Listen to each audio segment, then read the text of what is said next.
Hey everybody, let's see here. Is my mic plugged in? Oh, there we go. Okay, great, you can hear me. Okay, so I wasn't sure because I didn't see the little green lights going on. Okay, well, welcome to the Geekery Barn. If you're just tuning in, I just barely put the link up, so probably nobody's tuning in right now. So welcome.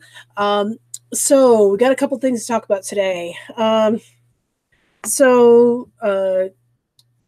One thing I would like to talk about is an update on the box office for Alita.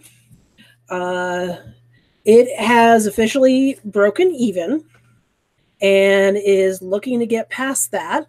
The movie's doing really good in China right now, and it has reached. I'm going to put this on. Let's see here. Where's the screen share? Here it is. So I'm going to put that on screen share. And let me get the numbers up here. Okay, so now the number you really need to focus on is not on the domestic total. The domestic total does not look good, but it's actually better than what people were initially predicting on this film. Okay?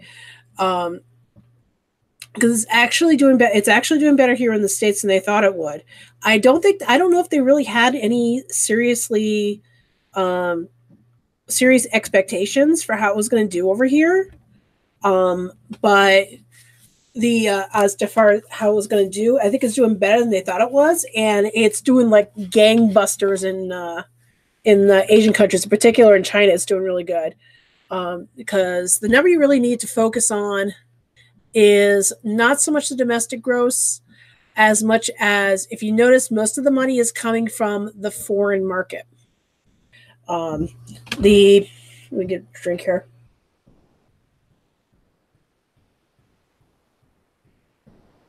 So most of the money it's making right now is in the foreign market, and particularly China is doing really good. It's doing really well. So because of that, Alita is doing really well.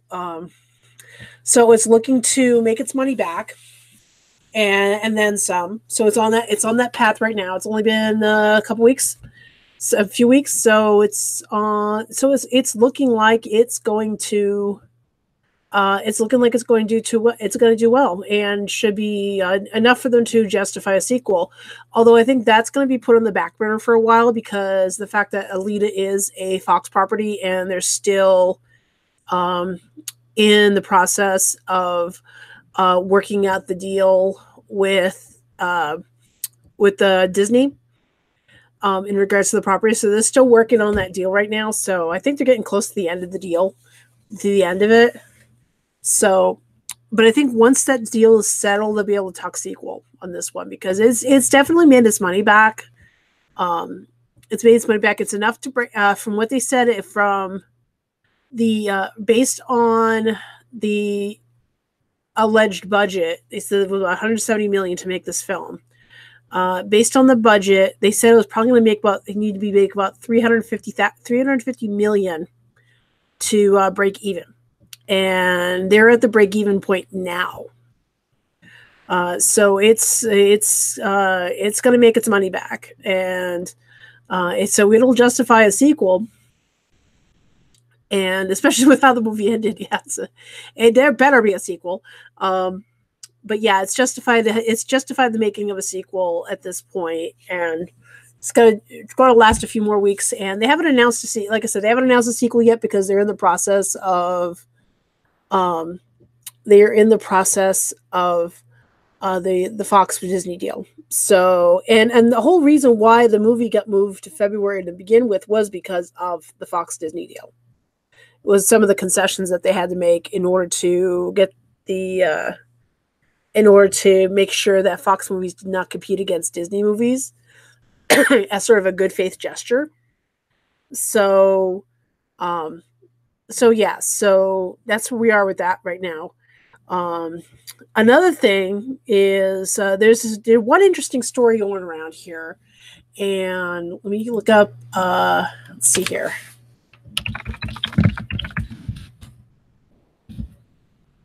And And story being, let's see here.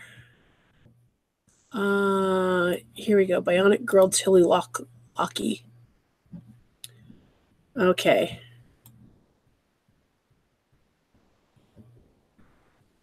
Okay, so there we go. That's Tilly Locky. She lost her arms from not from the elbow down, from probably a little lower than the elbow down to and some toes to meningitis when she was young, when she was really young, and so she's had to use prosthetics since then, and I guess when the producers of Alita heard her story, they went to a prosthetics company. They went to a prosthetics company and said, "Look, we'd like to help with the design of new robotic arms." And let's see, where did they get the arms from? I want to say, it's open. Where is it? Let's see. The producers got together with. Let's see, where is the.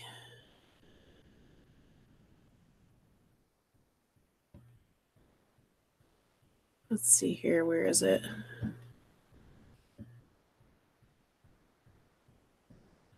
So I'm looking at the story right now. I think I want to see here. Let's see here.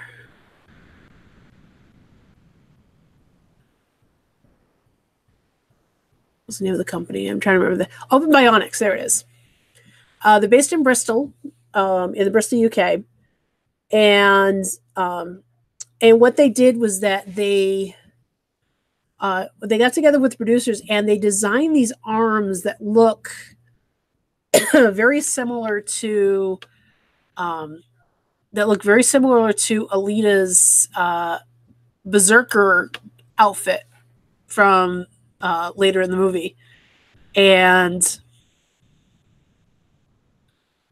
these are called what they call open arms. In that, I think they call it open arms.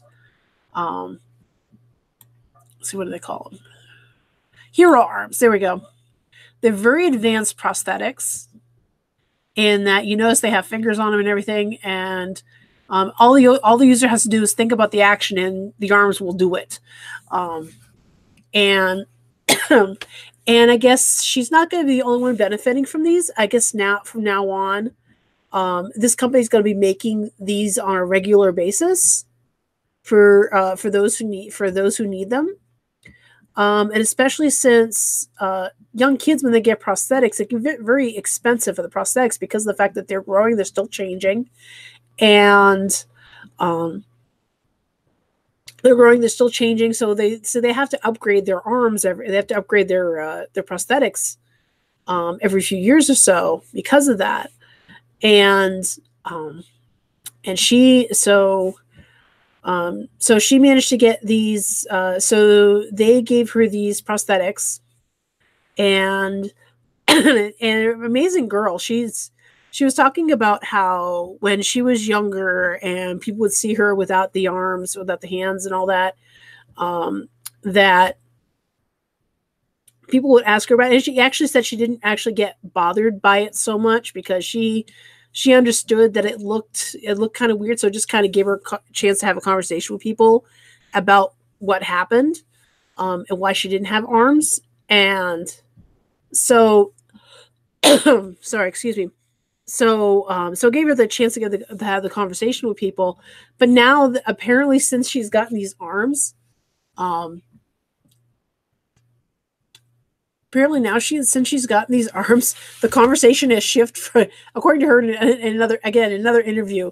According to her, the conversation has shifted from what happened to you? Why don't you have arms? To, oh, those are cool, I want those. So yeah, so it's like, so she now has Alita arms, and compared to Just looking, at nobody in the chat yet. So compared to, let's see, Captain Marvel. Let's see, I think it was a GoFundMe.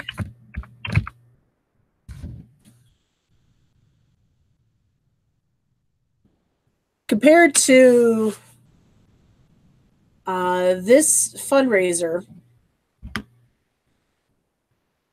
in which they're raising money. Although it says right here, any money raised outside of the $20,000 goal, they're just going to give it to the Girls Incorporated. But, but basically, they were raising money to send girls to go see a movie, and which isn't really all that noble. I mean, they can all buy tickets. They can all buy movie tickets. I mean, they may be expensive, but they're not that expensive. It's not like it's going to a live event or anything like that. So, so yeah, you can see the kind of the difference in the marketing for Alita versus Captain Marvel. Alita, we're gonna give a girl a prosthetic arms, cool prosthetic arms. Captain Marvel, we're gonna send girls to see a movie. Not that big of a deal, dude.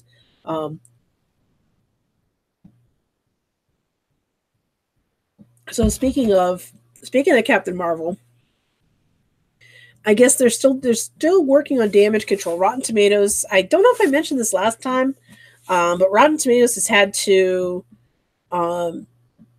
end the, at least for the time being, they've had to end their what to watch thing this week. Want to see thing this week until after the movies come out, at least for the time being. Because of everybody bombarding. Oh, yeah, I think I did mention this last week. So yeah, that's still going on. So they're still facing a lot of heat over that. Plus, they're also facing some heat over comments that Brie Larson's made. And then you also have somebody else on Twitter. Let's see. Although I was watching Clownfish TV because they were talking about this. I want to bring up Twitter here.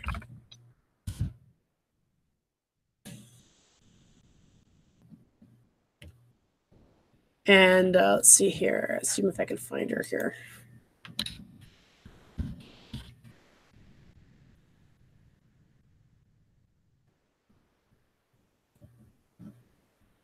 That's not her. Let's see here, Captain.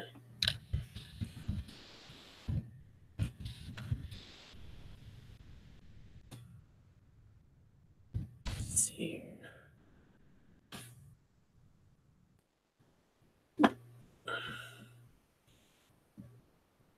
Let's see here.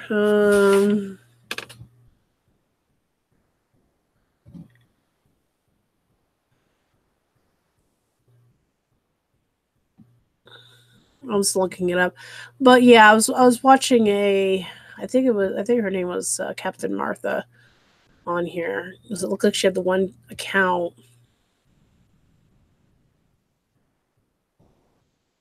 And apparently she was basically just trolling, saying that, telling hey, white men, listen up. We don't need your toxicity, so we don't need you at the theater. It's like,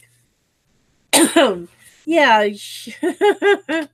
Yeah, that's somebody who's not helping matters. It just reminds me of when Black Panther came out last year and people went on Twitter and said that white people shouldn't go see Black Panther. I mean,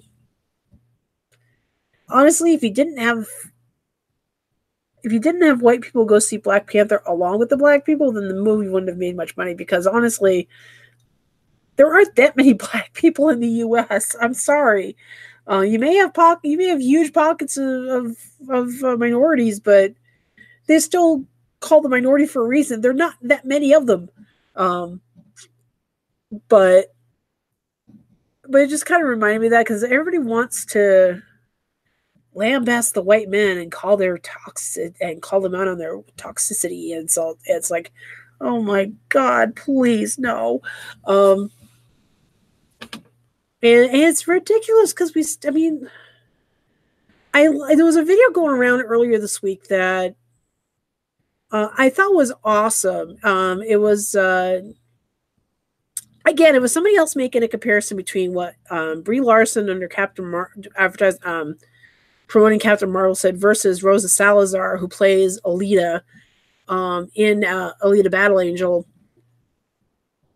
said in her interview where she said, "Yeah, it's great to have. Yeah, it's great to have. I've looked up to male characters in my life, and now it is, yeah, it is good to have a character for girls to look up to, but I'd hope that it's a character the boys look up to as well." And that's how you market a movie. That's how you market it, to make sure that and show that you're not leaving anybody out of the conversation here. Because in order for us to have the conversation, we need to talk, and we need to be able to uh, talk about our feelings, talk about what's going on, and all that, and have that conversation so that we can do the right thing, and that we can be sure of these things that don't happen, make sure these things happen, and make sure that we get what we want from each other. And it gets ridiculous when you want to leave out one half of the conversation, and because if you leave out half the conversation, you're not really having a conversation. Um, so, but with Captain Marvel, it's coming out. It's coming out this week. This coming weekend. I am probably going to go see it. So I will probably do a review, like maybe the next day or so, the next day after it comes out, on the film, and let you know my thoughts on it, to see how SJW it actually is, and just get my thoughts out there. Under normal circumstances, I probably would skip it, but I'm a completionist, so I gotta go see the movie. So I'm gonna go see. I'm gonna go see it. I will report it back, so you don't have to, and give you my thoughts on the film after it comes out. So that's where we are on that. Okay, so the other big news this week. I don't know how many of you have been following. And this isn't so much geeky news. It's just it was just the big event of the week. I don't know how many of you have been following, have followed the show The Masked Singer, and have been following that show, and if you were making any guesses on the show as to who was who and whatnot, and the show. I watched it primarily through clips because I don't have cable. So I sort of half followed it. I was more interested. I was just more interested in seeing, okay, who were the guys behind the masks. And pretty much every guess that could possibly be made was pretty much true. So a lot of the guesses that I had for certain people, I pretty much guessed who they were. I pretty much knew who they were based on some of the clues and what I've been reading online and whatnot. So the most obvious one was that the three finalists were the Bee, the Pokemon, sorry, the Bee, the Peacock, and the Monster. And in that order, the Bee was third, the Peacock was second, and the Monster was first. So the Bee turned out it was Gladys Knight, and apparently she was one that the judges guessed early on that it was that she was who she was based on her singing voice. It was like the more she sang, the more they figured it out that it was Gladys Knight. Except for Ken Jeong, who apparently thought it was Anita Bryan under the mask, but everybody else thought it was Gladys Knight, so, and they were right. It was Gladys Knight. Second place was Donny Osmond, who excuse me, just taking a drink. Who actually it was kind of hinted at early on because his clues were, he did a great job on the show, but his clues were very obvious. Because a lot of his clues were along the lines of, he has a show in Vegas. He's been performing since he was 5 years old. I guess he does magic. He's a longtime performer. He's friends with Michael Jackson. Clues like that. They were like super, super, super, super obvious that it was him that was under the mask. And I'm just going to stop sharing here for a minute. So it's just like super, super obvious that it was him under the mask. And let me get in here. And and it also didn't help that Marie spilled the beans. For those in the audience who don't know, I'm sure everybody knows who Donnie and Marie are. Donnie Osmond has a younger sister named Marie. They performed when they were in the 70s, and their Vegas show is actually the two of them. It's a Donnie Marie show, and probably the most well-known singing siblings. And so when they started, so I guess he had to tell her because of the Vegas show. I guess he had to tell her because he was probably gonna miss a couple of shows because of the Masked Singer. And so when the show started airing, she went on, I guess she was on a talk show. And during the talk show, I guess topic must have come up about the Masked Singer. And she accidentally spilled the beans that Donnie was the peacock. And of course, at the time, Donnie couldn't say anything. But then when the finale aired, he actually went back. He went on that same talk show and told him, "I am mad at you right now,"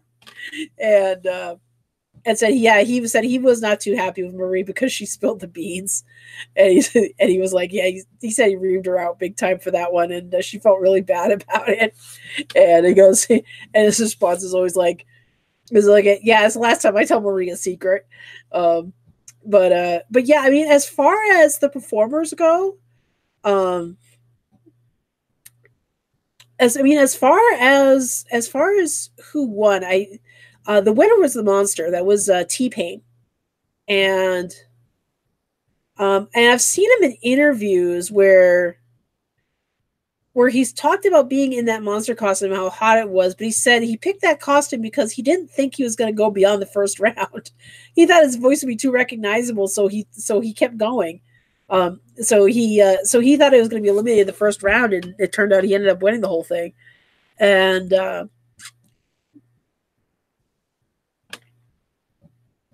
he was like, apparently he's. And if you're not familiar with T-Pain, he's well known for a lot of his albums. He uses auto-tune, and I guess because of that, he hasn't gotten a lot of respect and his clues actually allude to that, the fact that he hasn't gotten a lot of respect in the industry because of his use of auto-tune.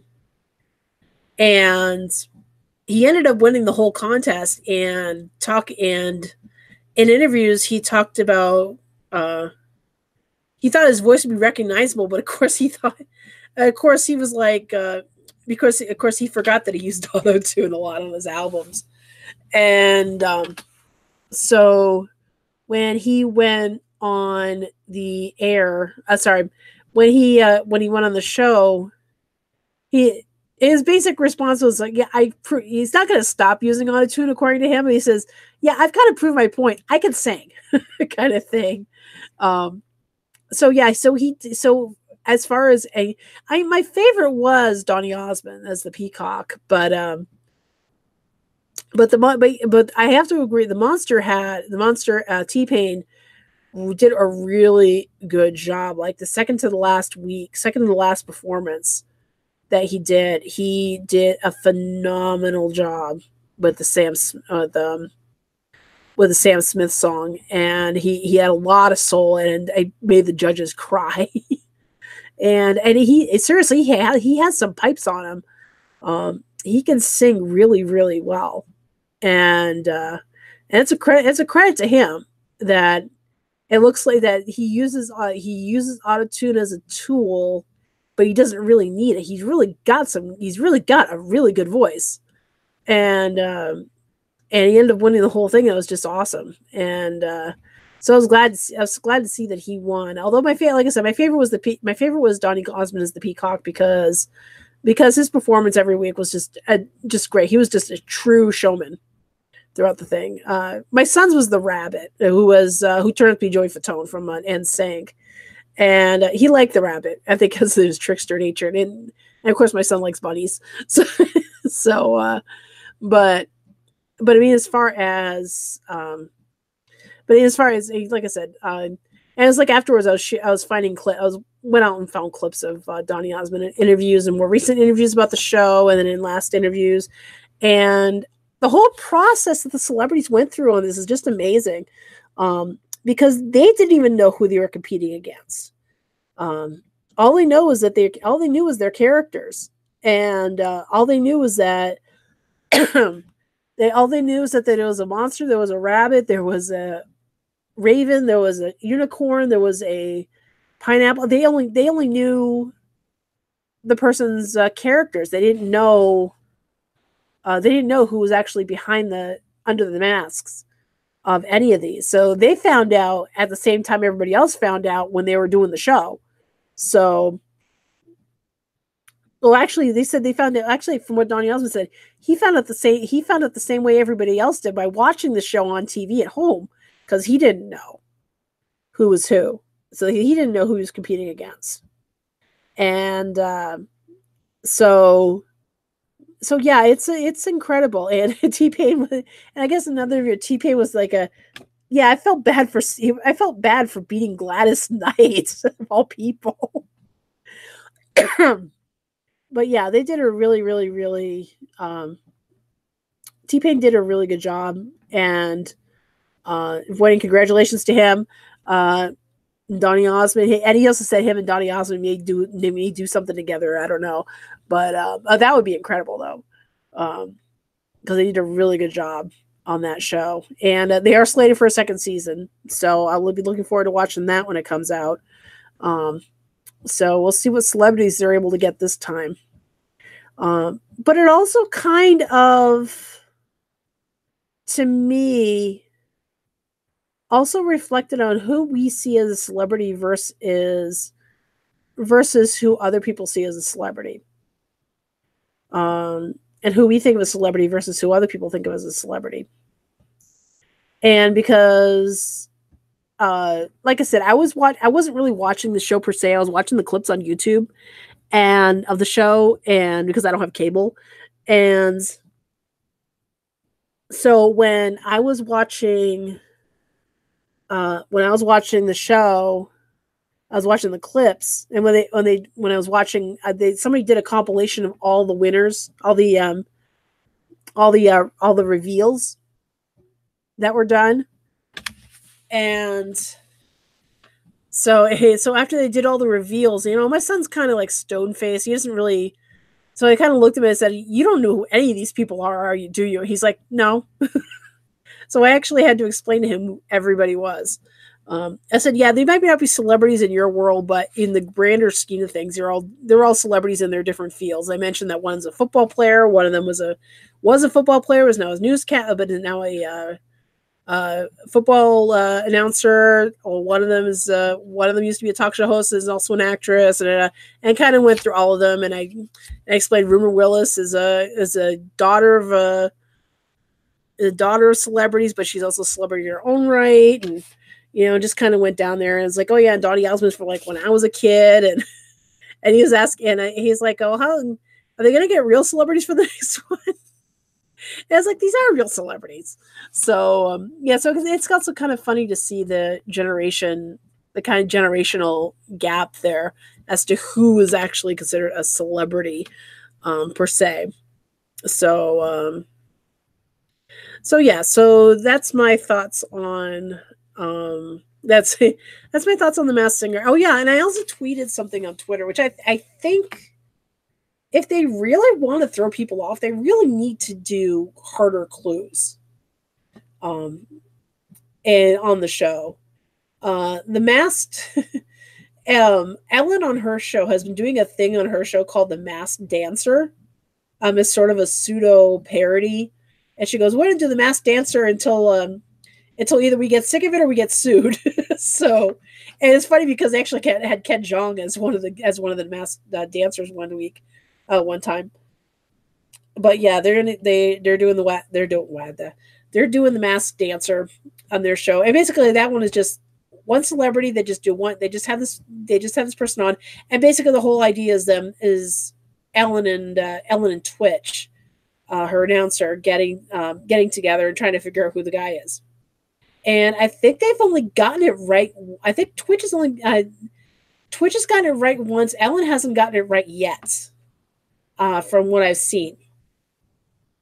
And the one that Twitch got right on the Masked Dancer, and it's funny because they're all dancing with the masks on, and you could tell these people are not professional dancers because you could hear them gasping underneath the mask. And on the first week, with the first dancer was like, "Yeah, can we get to guessing so that I can take this off?" Um, so yeah, and they also disguise their voice and pretend, and they had Ken Jeong on in the second week, and he thought it was hysterical. So yeah, so I think the most recent one, the clue was actually given in the guy's answer.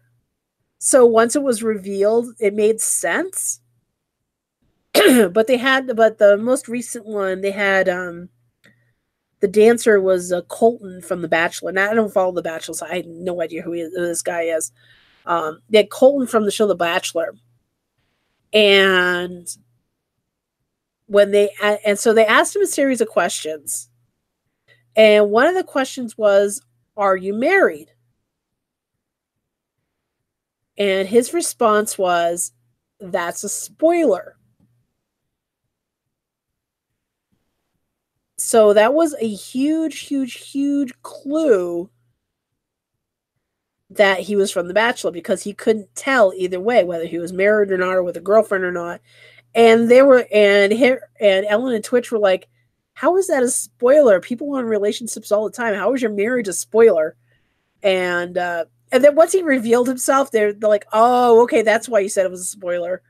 Um, so yeah, the show is doing really well. Did really well, so they're gonna do. There is going to be a second season coming. So I'd be anxious to see who they get this time, and hopefully this time they have harder clues. Although it's funny because to the judges, I don't know whether they use the clues as a guide or on who they were talking with, or if they tried to figure it out by the voice, strictly by the voice, because a lot of times they were like, "We can't figure this out," even though some of them were like completely obvious. Like I mentioned, they were able to figure out Gladys Knight. Her voice is way too recognizable for it to not be Gladys Knight. But some of the other ones, like Rumor Willis, they weren't able to get. Who else did they not get? They didn't get LaToya Jackson. And I think that one was because the men in the panel in particular were trying to go by her body as far as because she was the alien, and she was wearing like if you've ever seen the show and saw her performances, her costume was like an alien costume, alien head costume with this really skin tight bodysuit, red bodysuit. And I mean, you could tell that she was very much in shape. And so just based on the costume, a lot of the guys on the panel were trying to figure out whether she was a model or swimsuit model or something like that. And I think one of them guessed Carmen Electra at one point, but I don't think. Yep. So that was my husband. So a lot of them were trying to guess um, whether it was a swimsuit model or some kind, or some really famous hot person or whatever. And so I'm sure they were like really surprised when they came. And not that I'm saying that she's ugly, but she's on the older side. But I'm sure they were really surprised when she took the mask off and revealed herself to be Latoya Jackson. um, so yeah, and she got pretty far. I think she was like, where'd she get? I think she was in. I think I want to say seventh place. So she got it pretty far in the competition. Um, so yeah, she did really well. She did pretty good. So anyway, so that's my thoughts on the Masked Singer. So what else do we need to talk about? Oh yeah, the other thing. Probably last thing, and then I'm gonna cut it for the night. So